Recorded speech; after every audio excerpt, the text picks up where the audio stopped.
La Bhagavad Gita, épisode 118. Namam karmani limpanti name karma phale spruha iti mam yobhijanati karma bhirna sabadhyate. Les activités n'altèrent pas ma nature. Je ne désire pas non plus le fruit des actions. Celui qui me connaîtra de cette façon n'est jamais lié aux réactions karmiques du travail.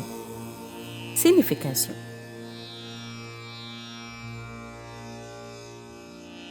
Si Dieu était impliqué dans la création du monde et de ses divers êtres, demi-dieux, humains, animaux, riches, pauvres, ceux en bonne santé et ceux qui sont malades, serait-il pas sujet à des réactions karmiques? Il est crucial de comprendre que Dieu opère à un niveau plus profond que la manifestation cosmique. Il fournit au monde matériel des moyens et des règles, mais n'est pas responsable des actions individuelles. Selon le Vedanta Sutra, Dieu ne prend jamais parti. Chaque entité vivante est responsable de ses propres actions. Dieu fournit simplement les moyens via la nature matérielle et l'énergie extérieure.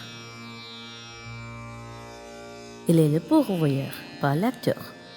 Les nombreuses différences observées sont le résultat des parcours individuels des différentes consciences. Les actions de Dieu ne sont pas motivées par l'égoïsme. Chacun de ses actes est motivé par la compassion pour les âmes. Le Dieu Krishna déclare ici qu'il est indifférent aux fruits du travail. Même les saints qui sont situés dans la conscience de Dieu ont réalisé cette vérité. C'est pourquoi eux aussi deviennent indifférents par rapport à l'énergie matérielle, puisque toutes leurs activités sont accomplies dans l'amour de Dieu. Ces saints au cœur pur ne sont pas liés aux résultats fructueux des actions. Le Dieu Krishna donne des exemples à Arjuna pour le convaincre davantage de suivre le Karma Yoga et de ne pas adopter le sannyasa. Des exemples montrent à Arjuna qu'il n'est pas le premier et que des grands comme Janaka et Vivaswana ont déjà suivi le chemin.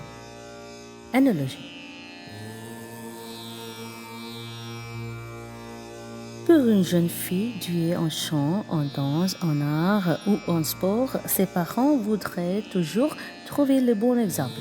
Un exemple qui fera comprendre à l'enfant qu'il existe des personnes dont elle peut s'inspirer. Des personnes qui ont réalisé ce vers quoi les parents guidaient l'enfant. Un chemin qui peut être réalisé. Fort de cette confiance, l'enfant sera mieux placé pour changer de cap et entreprendre le voyage dans un esprit positif. Temps de la réflexion. Avez-vous déjà été inspiré par les autres? De quoi vous êtes-vous inspiré? Shri Gurubhyo Namaha Harihi Om.